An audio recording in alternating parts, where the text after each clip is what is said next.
Arestado ng mga awtoridad ang isang lalaking nagnakaw umano ng kotse sa Naga, Camarines Sur, matapos masiraan sa Quezon Province nitong Lunes, ayon sa report ng Highway Patrol Group, HPG, Quezon, naaresto ang sospek na taga Caloocan City nang mapansin ng mga barangay official ang kulay pulang kotse na ilang araw nang nakaparada sa Mauban Road sa Barangay Lagawe, Tayabas City, nang imbestigahan ng Tayabas City Police at ng mga tauhan ng HPG, na pag-alamang nakaw ang kotse.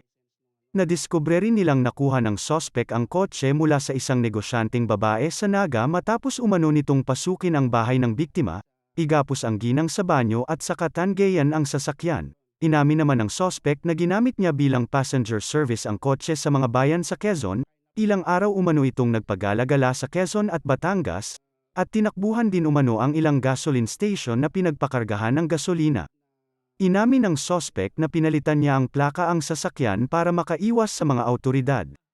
Natuklasan din na may mga iba pa itong kasong theft nitong nakaraang mga buwan, na-recover din sa sospek ang iba't ibang IDs na hinihinalang galing sa mga nabiktima nito sa pagnanakaw, nakatakdang i-turn over ng Quezon HPG ang sospek sa Camarines Norte HPG para doon sampahan ng kaso. Sasamapahan din ito ng kasong theft sa Tayabas City kaugnay sa mga tinakbuhan nitong mga gasoline station.